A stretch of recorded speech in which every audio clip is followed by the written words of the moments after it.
नमस्कार मु शिखा उमेश स्वाई आसीगला आम मानक प्रिय पर्व रज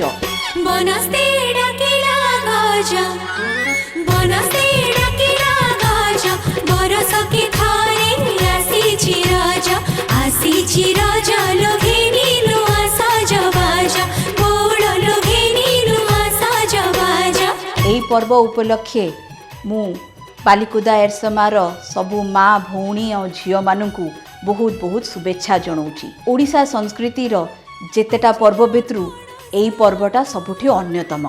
एईटा गोटे कृषि भित्तिक पर्व होबा जोगे केवल झील माने नहीं परिवार रो पुओ माने भी समस्ते मिसिकिरी आनंद उत्सव रे माती थांती।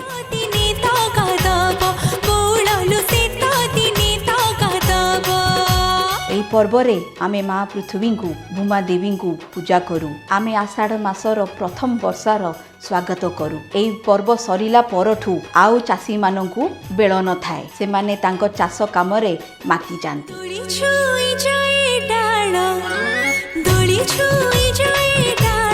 मु गोटे ओडिया परिवार रे जन्म किंतु मो जीवन रो प्रथम 25-26 वर्ष मु ओडिशा बाहर रहिकी पढ़िली। आज भी मोर मने अछि जेमिति वर्षर एई पर्वटा पाखे आसे माँ बापांकर खुशीर ठिकना न रहे। केमिति दोलीटा घरे कोठी बंधा हब, पोड़ पिठाटा केमिति बसिब, आम झियो कौन पिंधिब, एई सबुथरे तांकर चर्चा आरंभ हो जाए। सकाळे उठिला बेलकु घरे पोड़ पिठार बास्ना कंपु थाए।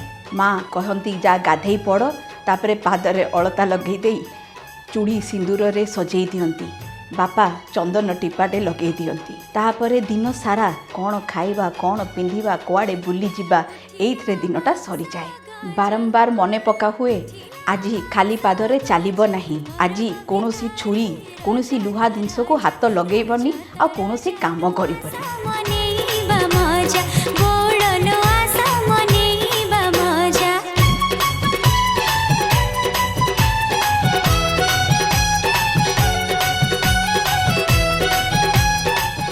सांगरे पढ़िबा पिला माने सबु अन्य अन्य राज्यरू थांती।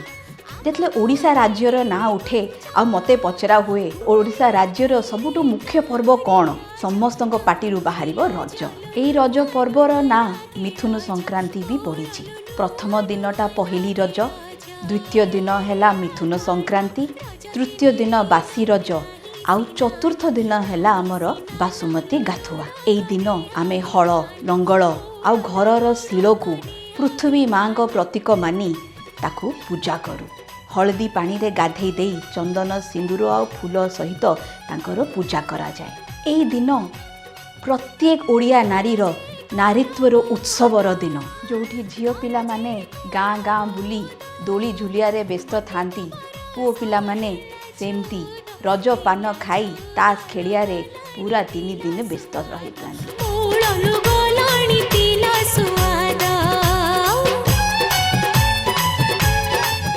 रज दोली कट मट मो भाई मुंडरे सुना मुकुट ले दिशु थाए झट झट।